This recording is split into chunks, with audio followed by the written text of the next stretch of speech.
Hi, I'm Susan Drumm, and welcome to the Enlightened Executive, where your personal evolution sparks your leadership evolution. Each episode, we feature groundbreaking techniques and strategies to help executives and entrepreneurs get the edge in personal and leadership effectiveness.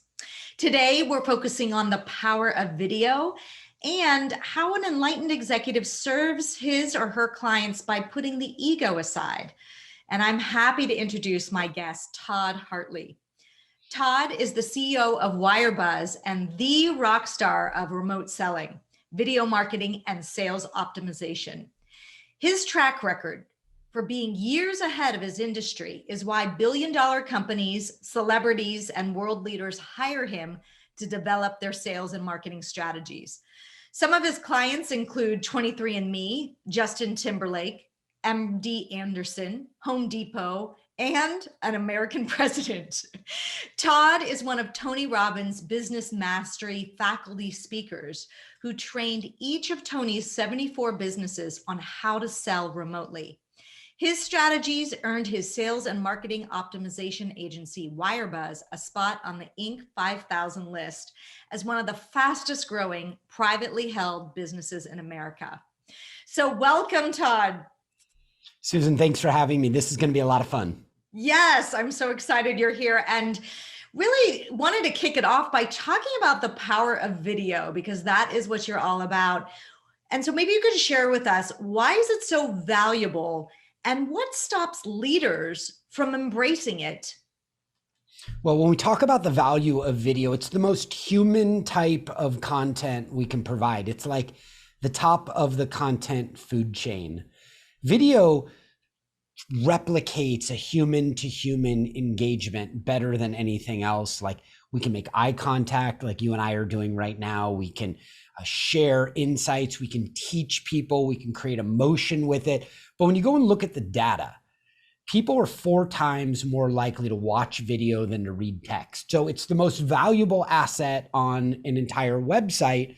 People will retain information in a video significantly better. They retain 95% of the information in a video, but only retain 10% of the information when they read it in text. And then when they go to make a purchase, when people watch a video, they're 85% more likely to buy. Really, this whole big phase that we're in right now, the whole digital era, eventually everything boils down into how do we become better facilitators of what was a face-to-face relationship, and how do we simulate what worked face-to-face in now a more remote and engaging world. And a lot of that revolves around how you use video strategically for your business. Yes, and so there's so much opportunity in using video strategically for your business. But there's an important part, we talk about personal development and leadership development, that seems to be getting in people's way from really truly embracing it and leveraging it, even though it'll boost your sales. Right. Tell us a little bit about what you think is doing, what could get in the way. Well, vanity gets in the way. Like, vanity is the biggest thing. Susan, I've got clients all over the world. Sometimes I'm doing trainings with them. It doesn't matter if they're solopreneurs or billionaires. They're trying to figure out how they can leverage the superpower of video to either extend their brand or develop deeper relationships with clients, maybe become a knowledge broker or a guru in their space.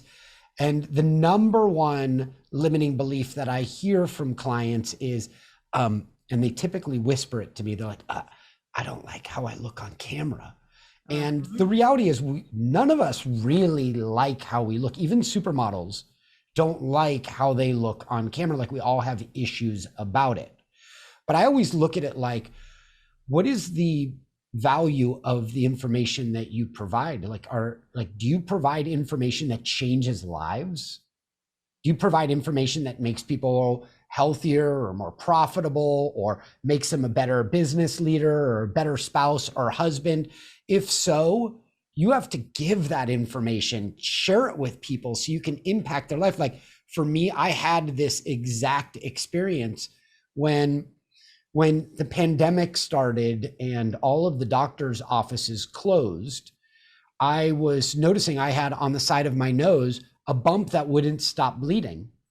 but I couldn't get in to see the doctor. And I got scheduled by Tony Robbins's team to come in and start training each of his companies and his clients how to sell remotely. So I booked all that. It was my whole summer last year, all booked out at one time. And then the next week, the dermatologist opened. I went into the dermatologist and they've discovered that I had skin cancer in 2 different spots, was going to need 3 surgeries to reconstruct my nose, and it would take the entire summer. But I was already booked. Yeah. So I had the same exact deal. And by the way, I grew up following Tony Robbins. So this was like my moment to be able to get out there and to give back to Tony. And my first thought was, oh, exactly what you said. Oh no, this isn't the way I pictured it. I didn't picture myself getting there and serving him or serving others with Bozo the Clown bandages all over my face. Oh my. And I don't see myself that way. So I struggled with it for a while. What I realized was my need to serve people, to lift up their lives, help get them to their next level, superseded my vanity. But it took a long time for me to debate this out. And I did all of those trainings with bandages on my nose. Now, here's the big discovery. When I got the hell out of my way, and it's the same thing with being an enlightened entrepreneur, when I got out of my way and allowed my ego to be tamed, or I allowed my vanity to be squashed, and I led with serving others, all the magic in my life happened because those audiences bonded with me and my vulnerability, and they identified and connected with my willingness to serve. So, Yes. right. So for anybody who struggles with getting on camera, it's like, dude, get out of your own way and just start helping people and everything will figure itself out. Yeah, get your attention off yourself and looking good and focus more on how can you serve? What is it that what's the message that you have to get out there? And if you make that shift, you're far more powerful. Plus, the humanity of it, right? Here you are. I mean, if I was in the audience, which I was like, what guts this guy has. Like, if he can do that with bandages all over his nose, what the heck is stopping me from getting out there and connecting with my clients in a video format, or creating some of the important trainings that you need to do over video? And so I think video allows us to see like more inside the soul in a way. Yeah. And it's such an inspirational story. Thank you for sharing that. I'm telling you, I struggled with it for a long time. And it wasn't until I was doing the first event and it was live and there was, I don't know, several hundred people in the audience. But when I explained what was going on in the opening seconds, I saw people in like the Zoom gallery lifting up their arms, celebrating me. And that told me for the first time, I made the right decision. Yes. Oh, fantastic. I was trying to figure out when I started this channel, I got a lot of feedback that this should just be a podcast, audio only, because that's where most of my target audience are. Are they really on YouTube? And I felt strongly that there should be a video component. So if you're listening to this on a podcast, you can do that, but you can also check it out on YouTube. In your sense, what does adding the video component, what would it do for leaders, and where is there untapped potential for using it? Yeah, I think you want to be where your prospects are. So your prospects may be listening on a podcast, but they may also be on LinkedIn and on Facebook and Instagram and on YouTube. And just like Toyota, for just the sake of discussion, Toyota wants to be wherever their prospects are. And they don't just limit it to running a radio ad. They think about all the different environments. But like we mentioned before, video is the most powerful tool on the internet. It is the king of the content jungle. So if you create it as a video, you can always, in your editing program, detach the audio, export the audio out as an MP3 file, and then use it for a second purpose as a podcast. But you can't do that with any other type of content. And that's why video is on the top of that food chain, because you can use it, slice it and dice it for multiple different uses. Got it. And so can you give some examples of the different uses that you've seen leaders? I mean, obviously there's using it in a sales, in the sales process, right? You could talk a little bit about that, but I have a hunch there's a lot more leaders could do also in leading their teams and how they lead the rest of the organization as a CEO. So perhaps you can share a little bit about both the external and kind of internal company usage of video. Yep, there are 5 zones for using video effectively in your business. I created this once I started to hear other experts talk about the use of video, and it felt very one-dimensional. And so to help everybody understand the full context of video, the first zone is how you get discovered. There's strategies there for how you use it, mostly on social or webinars or video ads.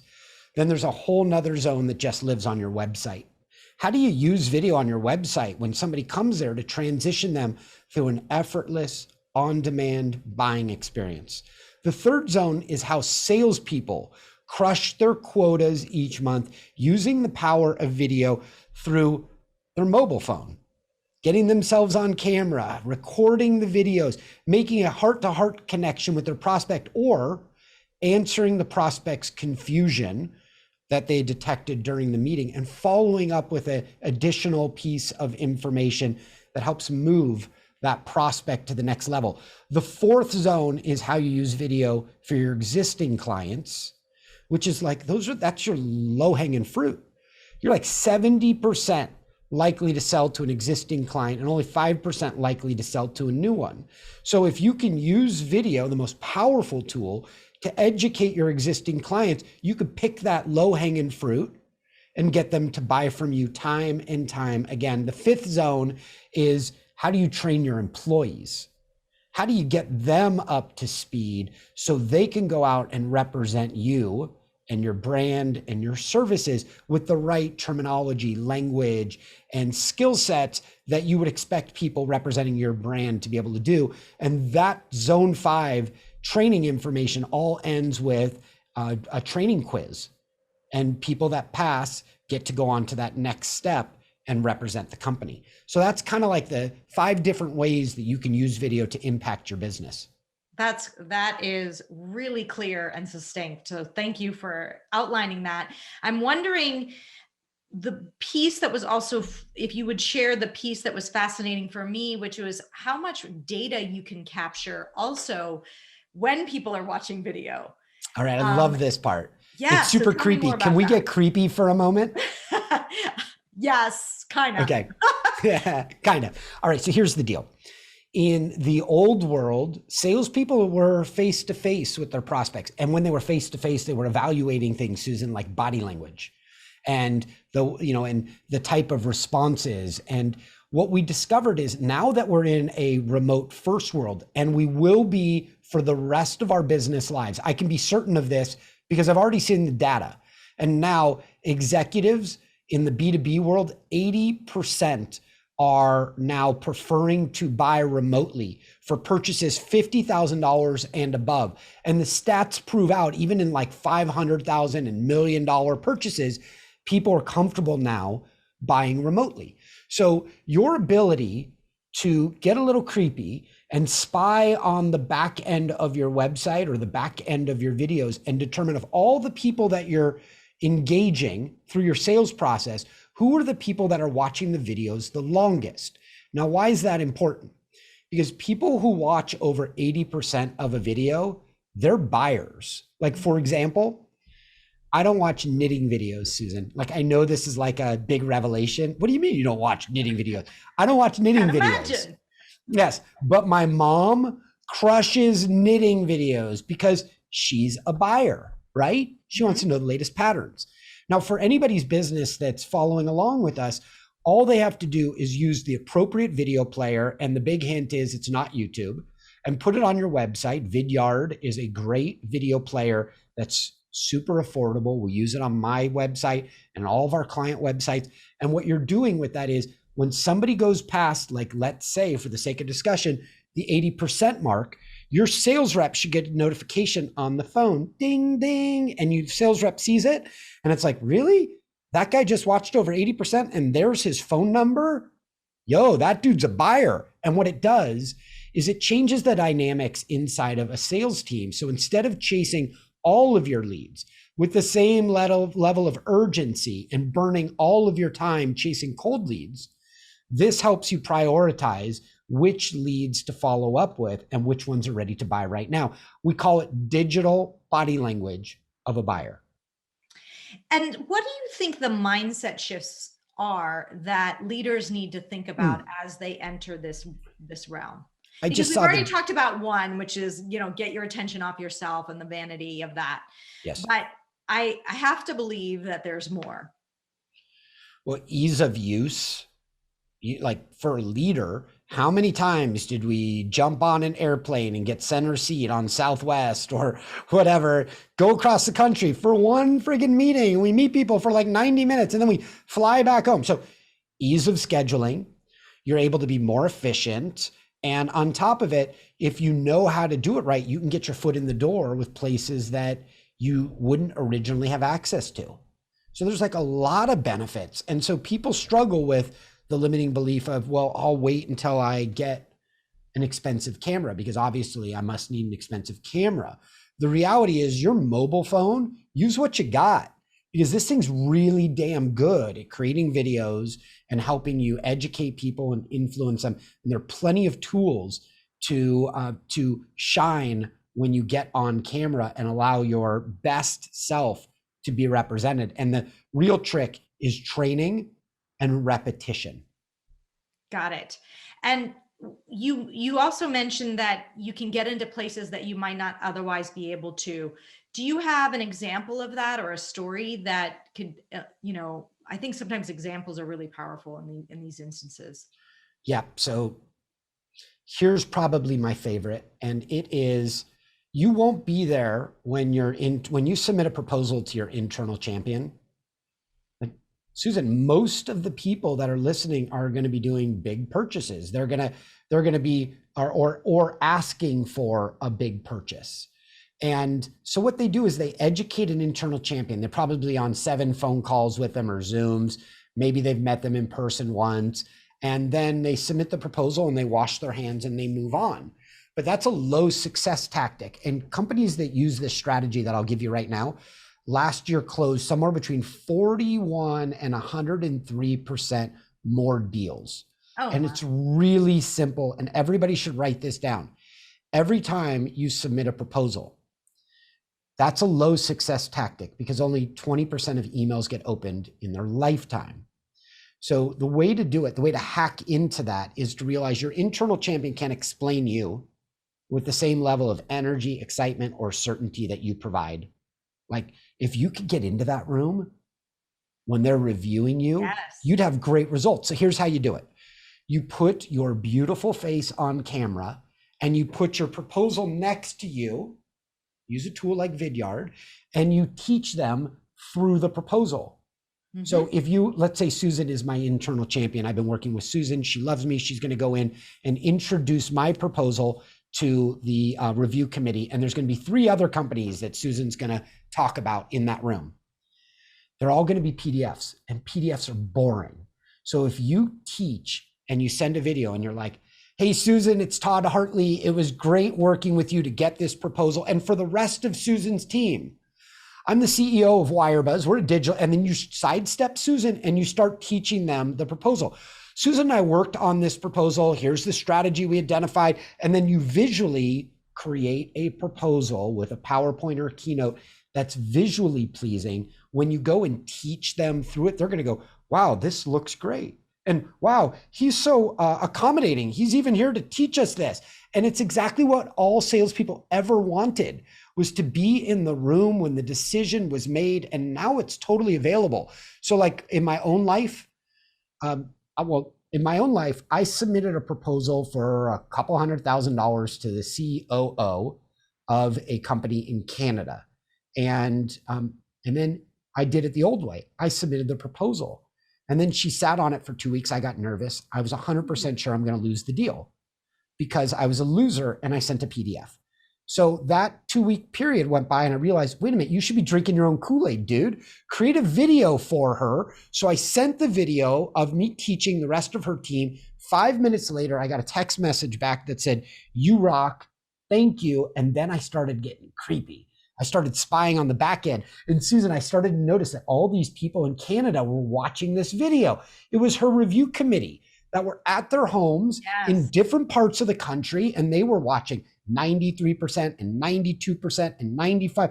And there was like 10 of them looking at my content. Within 2 hours, I got the next text message. Ding, ding. I looked at my phone and she was like, "You rock.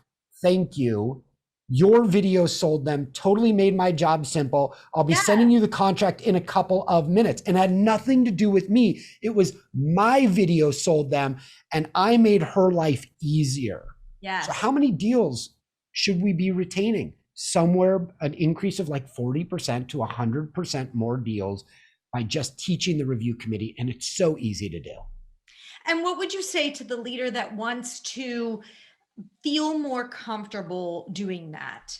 Meaning, oh God, how do I give the presentation? And I'm not really actually, I'm better when I see their face, but I'm looking at this video and I see my own face and I'm teaching myself this and it feels weird. How do I get over feeling uncomfortable? Yeah, one of my favorite quotes is, "You're going to be rewarded in public for that which you intensely practice and refine in private." I mean, just think about that. It's repetition. So I would recommend to that executive, let's do it 5 times or 10 times the proposal. You've already spent like a month working with this company. You know it off the top of your head. You know all of their common objections that they've been pushing back throughout the time.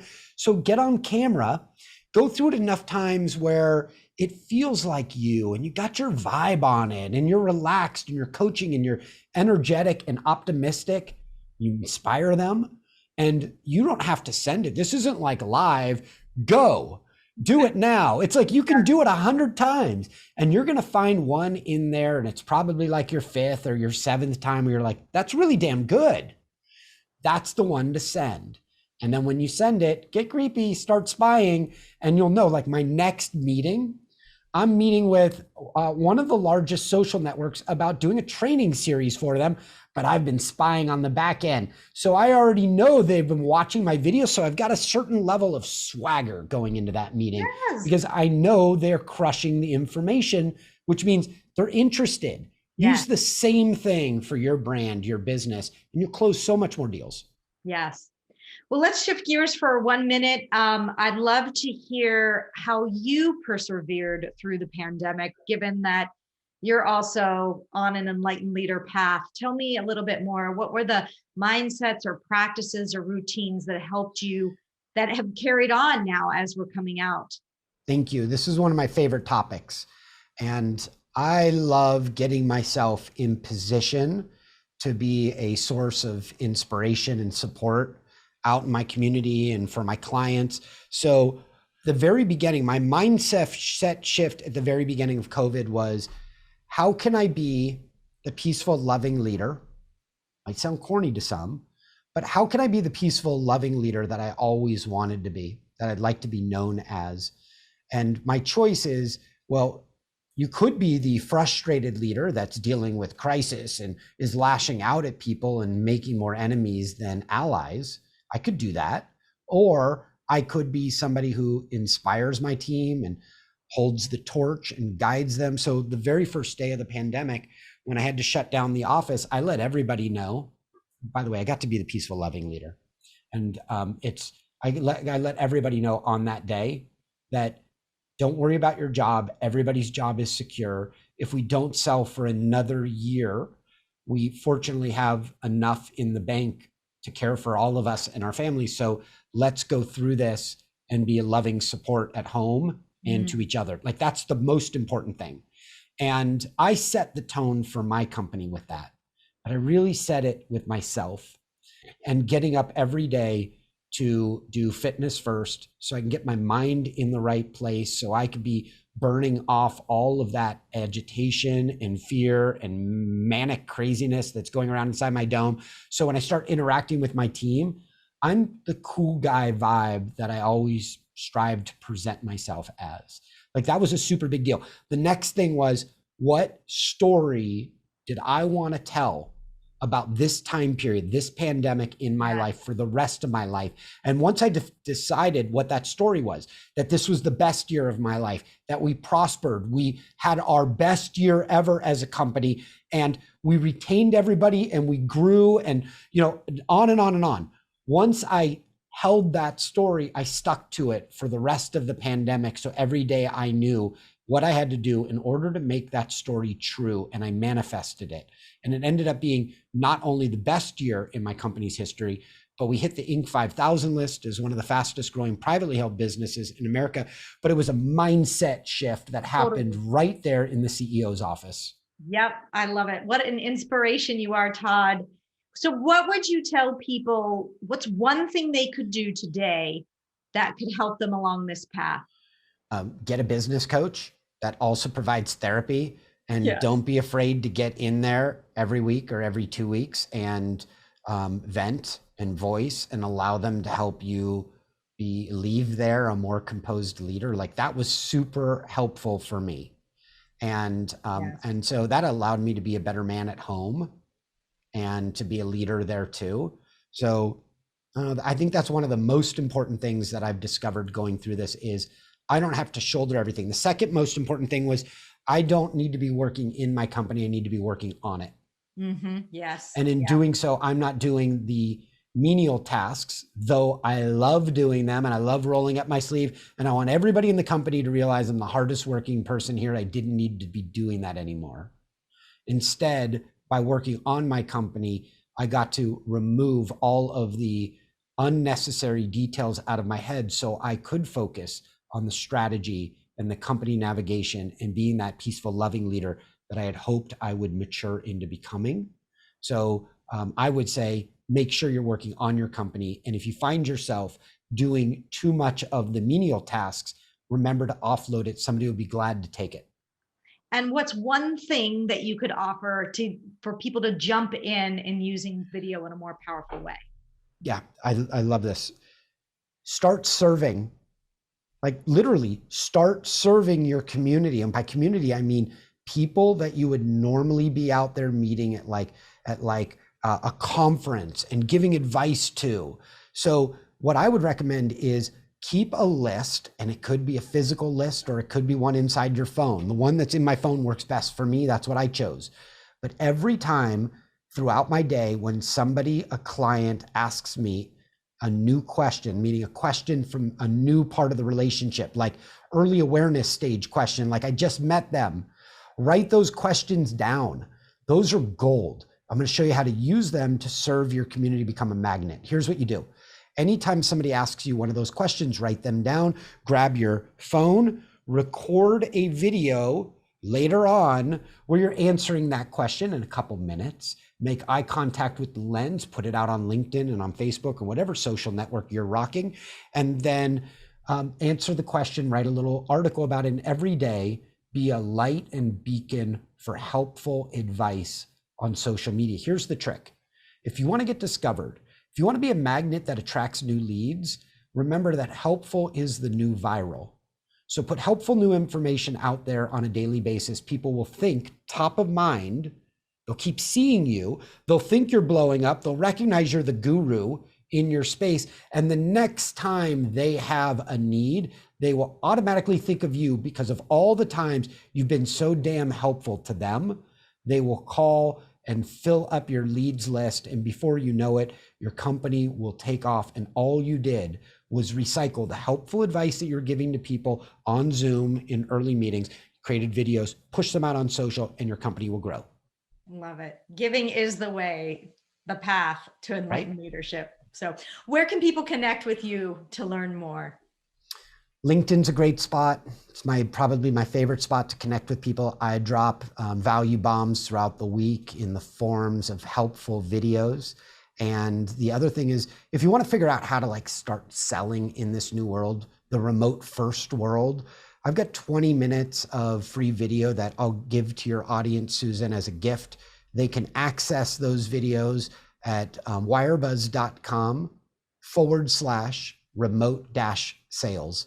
And on that page, I'll teach you not only how to structure your website with video so you can create an effortless on-demand experience, but how to create videos with your phone so you can move people through your buying experience. Fantastic. Thank you so much for being here with me, Todd. You are a wealth of information and inspiration. So what a pleasure it was to have you on the Enlightened Executive. Thanks for having me. I love it.